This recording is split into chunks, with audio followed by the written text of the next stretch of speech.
Oke, jadi ini adalah kemungkinan apa yang akan terjadi untuk Manhwa Magic Emperor 3 chapter mendatang. Nah, pada chapter terbaru kali ini berakhir saat Penatu Walu berpikir bahwa Zovan telah terjebak ke dalam ilusinya, yang mana sebenarnya itu semua hanyalah pemikirannya saja, karena yang benar Zovan berada di dekat Penatu Walu sambil tertawa. Dan saat mengetahui hal tersebut, alangkah terkejutnya Penatu Walu, karena dari awal bukannya Zovan yang termakan ilusinya, malah sebaliknya. Nah, semua itu terjadi beberapa waktu sebelumnya. Saat melihat Swanger di bawah pohon, Zovan pun mengirimkan Bloody Baby untuk mengecek apakah yang tengah terjadi di sana, apakah ada jebakan atau tidak. Dan kala itu juga Zovan mengaktifkan tahapan ketiga dari mata kehampaan surgawi, yaitu Mirage Walk. Dan saat mengetahui jika Penatu Walu memasang ilusi, Zovan telah mengacaukan ilusi tersebut dengan ilusi yang lebih kuat yang diciptakan oleh matanya. Alhasil Penatu Walu lah yang dari awal terjebak dalam ilusi Zovan. Penatu Walu langsung ketakutan setelah mengetahui fakta tersebut. Ia pun bertanya, jadi apa yang akan kau lakukan? Zovan pun menjawabnya dengan santai, seperti yang pernah kau katakan sebelumnya, mereka yang mati dalam ilusi akan mati pula di dalam dunia nyata. Itu membuat Penatu Walu lebih ketakutan lagi. Ia pun sempat menggertak Zovan agar tidak melanjutkan niatnya, yang intinya bagaimana bisa kau membunuh seseorang di wilayah Double Dragon Manor. Tapi Zovan malah membalasnya, kenapa tidak bisa jika kau bisa? Ya, Penatu Walu lah yang awalnya ingin membunuh Zovan. Dan yang terjadi setelahnya, Zovan pun menggunakan kekuatan ilusinya untuk menciptakan beberapa wujud naga dan mulai mencabik-cabik Penatu Walu. Nah, semenjak berada di ranah visi dewa, kekuatan jiwa Zovan telah meningkat berkali-kali lipat, yang mana bahkan Penatu Walu yang berada di ranah eternal tingkat 4 tidak bisa berbuat apapun. Kini Penatu Walu hanya menunggu ajalnya saja. Tapi tiba-tiba Zovan pun merasakan seseorang yang tengah mendekatinya. Disambung dengan suara, "Oh, ternyata kau berhasil menangkap Penatu Walu. Jadi aku tidak perlu repot-repot lagi." Zovan yang menyadarinya langsung gemetar. Kehadirannya sama sekali tidak bisa dirasakan olehnya, yang artinya ia adalah ahli yang tidak bisa Zovan gapai. Walau demikian, Zovan tetap berusaha untuk tenang dan bertanya siapakah gerangan senior. Tapi Penatu Walu nampaknya mengetahui sosok tersebut dan berkata, Yang Mulia Heiran, Anda tiba tepat waktu. Tolong aku, bocah ini ingin membunuhku. Ia telah melanggar peraturan yang ditetapkan di Double Dragon Manor. Nah, kala itu Zovan tidak mengetahui siapakah Yang Mulia Heiran. Tapi setelah Penatu Walu menjelaskan, Zovan malah dibuat terkejut lagi. Ternyata ia adalah salah satu dari naga kembar yang diagungkan, kekuatan tertinggi di wilayah barat. Tapi untungnya Yang Mulia Heiran berkata, "Bocah, kau tidak perlu begitu waspada. Kedatanganku di sini sebenarnya untuk menolongmu, tapi ternyata aku tidak perlu turun tangan secara langsung."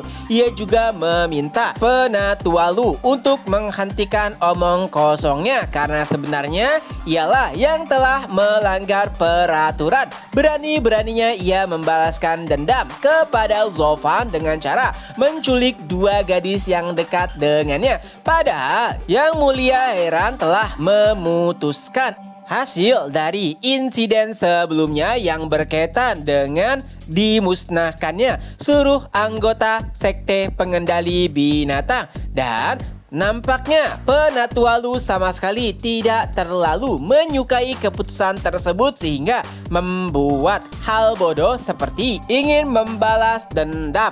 Nah, Penatualu ingin membela diri, tapi tiba-tiba Yang Mulia heran pun menjentikan jarinya dan seperti ada sebuah bola kecil yang menghantam jiwa Penatualu hingga pada akhirnya ia pun menghilang. Itu membuat Zovan terkejut. Hanya dengan satu gerakan saja Penatualu disingkirkan dan Yang Mulia heran juga memuji kemampuan Zovan yang begitu hebatnya dibandingkan orang-orang seusianya. Ia bahkan mengatakan bahwa Zovan mungkin lebih kuat dibandingkan muridnya yang telah ia usir. Mendengar hal tersebut, Zovan pun berpikir murid yang diusir, apakah itu adalah Dan Kingseng? Tapi Zovan tidak tahu apakah yang dikatakan Yang Mulia heran adalah sebuah pujian atau malah sebaliknya. Itulah kenapa Zovan nampak begitu waspada. Yang Mulia heran jelas adalah penganut jalur iblis, apalagi berada pada tahap puncak yang artinya ia bisa saja dari awal mempermainkan Zovan. Oleh sebab itulah Zovan tetap waspada. Tapi Yang Mulia heran meyakinkan Zovan bahwa kedatangannya ke sini bukanlah untuk Zovan melainkan untuk membantunya. Jadi tidak perlu khawatir. Walau demikian, Zovan tetap menaruh rasa curiga kepada Yang Mulia heran. Ia sama sekali tidak bisa mempercayainya. Apalagi Zovan masih belum tahu bagaimanakah sifat asli dari Yang Mulia. Oleh sebab itulah Zovan meminta untuk undur diri karena segala sesuatu telah terselesaikan. Ia pun membawa kedua rekannya yaitu Shuang-er dan juga Yongning. Tapi Yang Mulia pun langsung menghentikannya.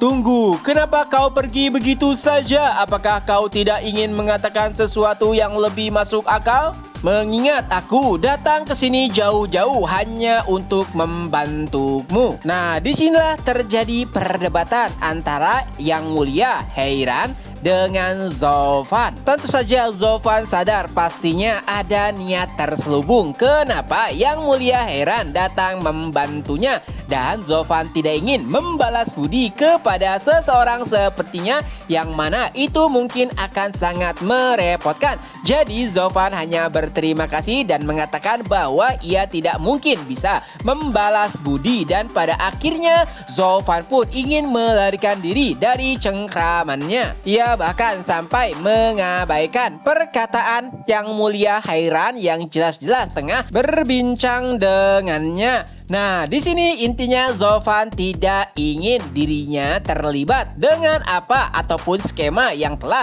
dipersiapkan oleh Yang Mulia.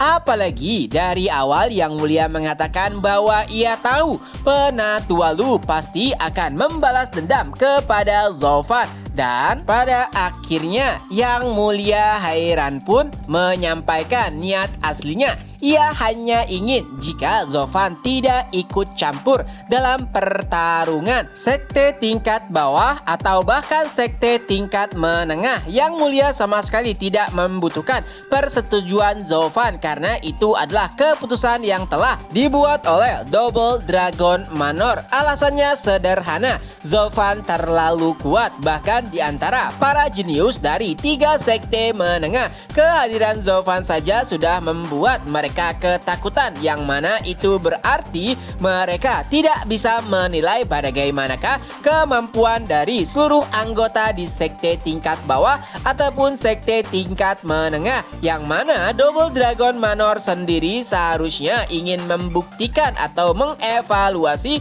kemampuan individu ataupun kelompok dari seluruh sekte. Dan jika Zovan bergabung, mereka sama sekali tidak akan bisa menilainya mengingat Zovan begitu overpower. Tapi Zovan dipersilahkan untuk bergabung kembali saat berhadapan dengan sekte peringkat tinggi. Siapa sangka ternyata Yang Mulia heran sampai mengetahui tujuan Zovan yang mana sekte Demonic Scheme mengincar posisi di 3 sekte peringkat atas. Nah, pada akhirnya Zovan pun setuju dan ia pun meninggalkan Yang Mulia Heiran. Beberapa waktu setelahnya muncullah Yang Mulia Bei Mei. Terjadi perbincangan di antara keduanya yang berkaitan dengan tujuan Double Dragon Manor dan bagaimana kisah singkat dari murid yang sangat mereka sayangi hingga pada akhirnya keduanya pun memutuskan untuk mengusirnya. Ya, tentu saja itu adalah Dang Qinseng. Tentu saja ada penyesalan mengingat Dang Qinseng adalah jenius yang langka. Bahkan Yang Mulia Heiran sampai mengatakan jika Dang Qinseng kembali ia akan memberikannya sebuah pedang, dan sepertinya Yang Mulia Bei Mei juga setuju. Nah, kalau nggak salah ya, pedang yang dimaksud adalah pedang yang memang diincar oleh Dang Qinseng dan juga menjadi alasan baginya untuk menyusup ke dalam Double Dragon Manor, yang mana jelas itu bukanlah sekedar pedang biasa. Dan tak terasa 3 hari pun berlalu semenjak insiden di mana Zovan berhadapan dengan Penatua Lu, dan kompetisi kembali dilanjutkan. Tapi kali ini suasananya agak sedikit berbeda karena hampir seluruh sekte, baik itu peringkat menengah dan peringkat tinggi, hadir untuk menyaksikan seberapa gila dan kuatkah Zovan. Pertama, kita diperlihatkan anggota sekte Jiwa Iblis. Tidak hanya 3 tuan muda, melainkan seluruh anggota mereka bawa beserta penatua juga. Ya, ini semua berkaitan dengan kedudukan sekte mereka di masa depan. Jadi mereka harus menyaksikan secara langsung seberapa kuatkah Zovan dan anggota sekte Demonic Scheme saat ini. Selanjutnya muncullah sekte terkuat dari sekte peringkat tengah, yaitu sekte Dewa Pedang. Wen Tao yang terkuat di antara sekte Dewa Pedang langsung mengunjungi Han Yufeng dan memujinya karena telah berada di ranah Eternal tahap 2, di mana sebenarnya Wen Tao sendiri berada 2 tingkat di atasnya. Tuan Mudahan sama sekali tidak menyukai pujian tersebut karena terdengar lebih seperti merendahkannya. Tentu saja Tuan Mudahan sadar bahwa Wen Tao adalah yang terbaik di antara para jenius di sekte peringkat menengah.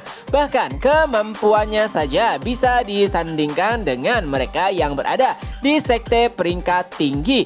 Jadi ia sama sekali tidak terlalu menyukai pujian yang dikeluarkan oleh Wen Tao kepadanya. Walau demikian, Tuan Mudahan nampaknya juga sadar kenapa sekte Dewa Pedang kini ikut hadir untuk menyaksikan pertarungan dari sekte peringkat bawah. Pastinya itu berkaitan dengan kemampuan Zovan, yang mana mereka juga akan waspada, yang mana posisi mereka mungkin saja bisa direbut oleh sekte Demonic Scheme. Nah, kala itu Wen Tao sedikit ingin menggali informasi terkait Zovan kepada Tuan Mudahan, mengingat mereka melihat pertarungan kemarin dari awal sampai akhir.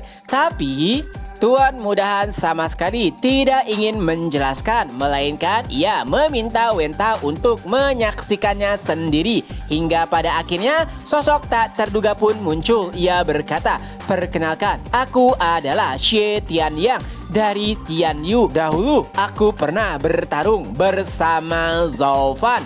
Ya, nah dari sana saja langsung membuat Tuan Mudahan terkejut. Jika Xie Tianyang berasal dari Tianyu, itu berarti ia memiliki lebih banyak informasi terkait dengan Zovan. Jadi Wen Tao pun menginginkan pertukaran informasi. Tidak hanya Zovan, ia juga ingin mengetahui seluruh kemampuan ataupun kekuatan dari anggota sekte Demonic Scheme. Dengan itu pula chapter pun berakhir. Nah, itulah kemungkinan apa yang akan terjadi untuk manhwa Magic Emperor 3 chapter mendatang. Semoga terhibur, ketemu lagi di next video. Bye bye.